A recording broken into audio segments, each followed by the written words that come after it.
Hello doctors. Today let's talk about pediatric orthopedics.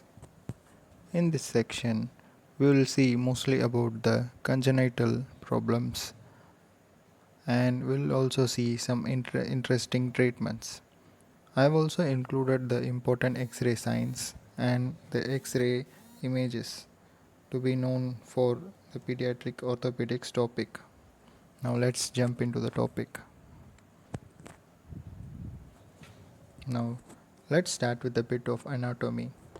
If you see here, when both the legs turn inwards and both the soles face each other, this turning inwards, this attitude is called as inversion. When both the legs evert out, this is called as eversion. Now, if you have your leg and if you see your leg is now going to touch a plant that is on the ground, this is plantar flexion. Now, when you try to move a door with your legs, you tend to put your legs upwards and move the door. This attitude is dorsiflexion. Now, our first topic is congenital vertical talus. This is also called as rocker bottom foot. Now, let's see how the patient's attitude is in this pathology. Calcaneus, it means fixed dorsiflexion.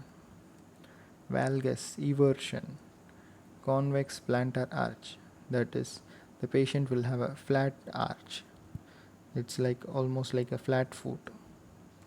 Now, if you see in this picture, you can see the calcaneus, that is fixed dorsiflexion. The leg is moving upwards, and both the legs are everted out, and the patient has a flat arch. You don't see that normal curves that you find in a normal leg. This patient has a flat foot. Now, this is called as a rocker bottom foot. The next condition is congenital talipes equinovarus. Now, let's split the term and see. This is also called as clubfoot deformity. Equinus, it means fixed plantar flexion. Varus, that is inversion. Concave plantar arch, that is high arch. It is also called as cavus. Normally we find foot arch in the foot, but here this patient will have high arch. The forefoot that will be adducted. Adducted means coming together. Now, if you see in these pictures, you can see the cavus, that is this high arch, and forefoot adduction, that is going towards medial side. Varus means foot is inverted, and equinus, that is fixed plantar flexion. In this disease, if you see in X-ray, we tend to measure the Kite's angle. The Kite's angle is also called as talocalcaneal angle, from the talus to the first metatarsal, and from calcaneus to the fourth metatarsal. We form an angle. Normally, the angle is less than 30 degrees, but in this disease, the angle is more than 30 degrees. The scoring system for this disease is Pirani score. The treatment. If the patient is newborn, we used to do Ponseti method or Kite's method. The Ponseti method is the preferred method. If you see this cast, the patient will have many deformities, as we saw before. This one cast can correct all the deformities at the same time. But in Kite's method, it's individual correction of each deformity. The preferred method is Ponseti method. In infants, we use Dennis Brown splint, and for a walking child, we can use CTEV shoes. that is congenital talipe equinovarus shoes. These shoes has been specially designed for these patients in order to correct all the deformities. If the child is more than 10 years, we can do triple arthrodesis, that is fusion of three joints. What are the three joints? The talonavicular, subtalar, and calcaneocuboid joints. We can fuse these three joints, or we can also do an interesting treatment, that is Elizarov osteogenesis. If you see here, these bones are connected to two circular metal strings, and a part of it is cut and the bone is elongated like this. In the middle there is now growth of new tissue or bone. This extra additional bone gives additional length. This is how they used to do the lengthening of the limb surgeries. Now we can, with this surgery, we can make any person look taller. The next condition, developmental dysplasia of hip, is also called as congenital dysplasia of hip previously. This is seen in morely in females, and 1 out of 5 cases is bilateral. The problem here is the acetabulum that is usually curved and deep, in which the head of femur fits in, is now shallow. So the head of femur cannot fit in. So the patient cannot abduct the thigh. What is abduction? Abduction is both thighs are moving apart from each other. Now, adduction of thigh means both the thighs are coming close to each other. What this patient cannot do is cannot put the thighs far apart from each other. The risk factors for DDH is oligohydramnios, metatarsus adductus, torticollis, breech presentation, and DDH is seen mostly in the left side of left leg. Now, firstborn child are usually affected with this disease. If you see here, this is the acetabulum in the pelvic bone.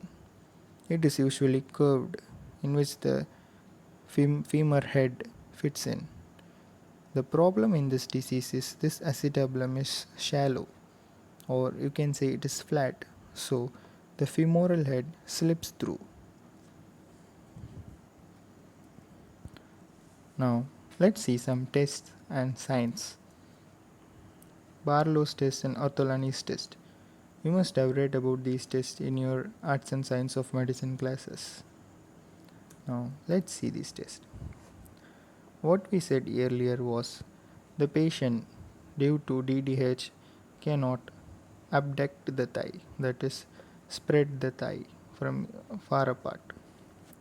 If you see in this Ortolani test, this patient thigh is in adduction, that is both thighs are close together. Now the femoral head is not in the socket. Now when you abduct the thigh manually, which the patient was not able to do, the femoral head sits inside the acetabulum. If you see in the Barlow's test, now the thigh that was adducted previously in the Ortolani's test is now going to be adducted, that is bringing the thighs close to each other. Now this causes the femoral head to slip out. This is dislocation test, Barlow's test. Ortolani's test is also called as reduction test, because you are reducing the femoral head back into the acetabulum. Now these tests are very important to know. A mnemonic you can think about is Barlow's test is bad test, because it dislocates the hip by adducting the thigh. Now Galeazzi sign. When you flex the hip, if you can see the knees are not in the equal heights. The side in which there is DDH, that side knee will be little less in height than the normal knee. This is Galeazzi sign.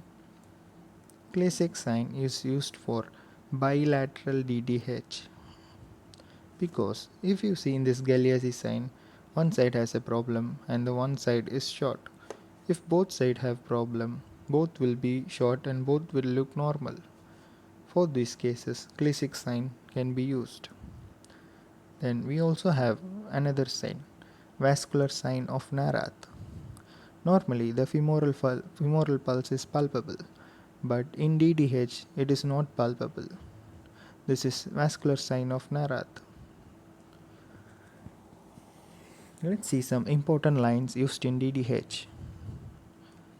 Hilgen-Reiner, Shenton line and Perkins line. Hilgen-Reiner line is an horizontal line. Hilgen-Reiner horizontal line from the triradiate cartilage of the pelvis.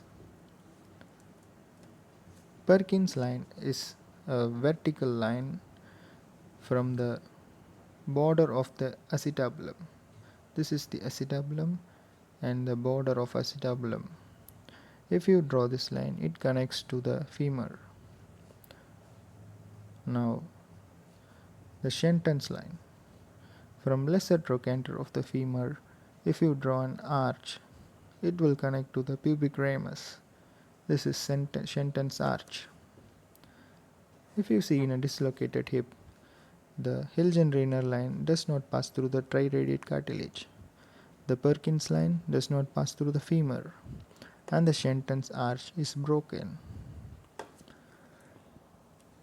If you see in this X-ray, this is the Hilgen-Reiner line, Perkins line, and the Shenton's arch. In a dislocated hip, this is the Hilgen-Reiner line, Perkins line, and the broken Shenton's arch. Now, the investigations to be done is, for screening, ultrasound is best because this is usually done in children's. And the investigation of choice is this. Now, what is this? If you see this image, the patient is going to go inside this box. If there is something like this and the patient is going inside, this is called MRI machine. The treatment for the newborns, Pavlik harness. This is the image of Pavlik harness. You can see the thighs are adducted. The thighs are kept far away from each other in this position. Or von Rosen splint, the same mechanism. Or Frechka splint. In children, we do open reductions and osteotomy because this splint won't be very helpful. The next disease is Legg-Calve-Perthes disease. This is seen more in males, and 1 out of 5 cases is bilateral, that is almost 20% cases. It is seen in first decade of life. It is often painless. It is usually the patient presents with an abnormality, painless, but later on he can have pain. The problem here is there is avascular necrosis of femoral epiphysis. I'll just tell you what is epiphysis in a minute. What this patient can do is the patient cannot abduct the thigh, that is putting the thigh far from each other, or the patient cannot do internal rotation. This Legg-Calve-Perthes disease is associated with ADHD. If you see this is a long bone. This is the epiphysis and metaphysis, and this long part is diaphysis. This orange colored part is the growth plate. The problem here is there is avascular necrosis of the femoral epiphysis. So if the femoral head has a problem, it cannot fit into the acetabulum. So the hip bone slips away. So the patient cannot do abduction and internal rotation. Now the test and sign, Gag sign and crescent sign. Gag sign, you can see here a part is chopped off, and in the crescent sign you can see a crescent shaped thickening here. This due to the avascular necrosis of the femoral epiphysis. Sagging rope sign, you can see here, this is the sagging rope sign. Fragmentation sign, just like this one, there is a part being fragmented out. This is fragmentation sign. The investigation of choice again is MRI, and treatment is broomstick cast. We saw that the patient cannot abduct the leg, so we abduct the leg with a cast. The next disease is slipped capital femoral epiphysis. In this disease, it is most commonly seen in males, and 1 out of 3 cases is bilateral. So it's almost 30 to 40% cases are bilateral. It is usually seen in second decade of life. Slipped capital femoral, second decade of life. It's often painful. The problem here is the metaphysis is displaced anterolaterally. If you can see here, in this image, you may think that the epiphysis is moved apart, but the epiphysis is fixed with the acetabulum properly. The problem is the metaphysis that has moved apart. So this name is a misnomer, slipped capital femoral epiphysis, but actually the problem is the metaphysis that is displaced anterolaterally. This one like this. Now in this patient cannot do abduction, internal rotation, plus he also cannot do flexion of the hip. This problem is usually associated with obesity. Now let's see some lines and signs. This is Klein's line, that is from greater trochanter of the femur. If you draw a line, you can see some part of the femoral head above the line. This is normal, but in abnormal Klein's line, if you draw a line from the greater trochanter of femur above the line, you won't be able to see any epiphysis of the femoral head. This is Trethowens sign. Remember, this is Klein's line, this is Trethowens sign. We also have some other signs in this disease: Kapiner sign, metaphyseal Blanch sign. The investigation of choice is MRI and treatment is fixation. Now I have made a simple table for you to answer these questions in the exams because these questions are heavily tested. Now the next topic, Sprengel's shoulder. With this name you can think about there's some problem in the shoulder. Exactly. If you see here, this is the scapula bone. You can see both are not arranged properly. The problem here is incomplete descent of scapula. This scapula has descended properly, but this scapula, it was descending, but the descent has stopped here. So the patient will have high-lying scapula. This is associated with Klippel-Feil syndrome. Now what is Klippel-Feil syndrome? Let's see.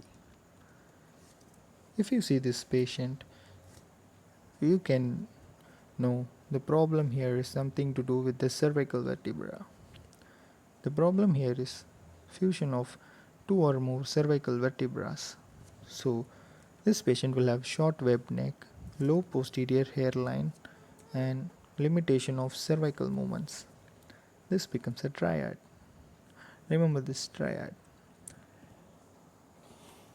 The next problem is torticollis, also called as wry neck. If you see here, this is the sternocleidomastoid muscle. In torticollis, this muscle is contracted.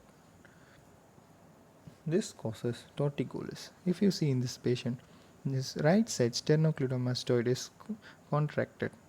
So the patient's right ear will go near to the shoulder and the mouth will go to the opposite side.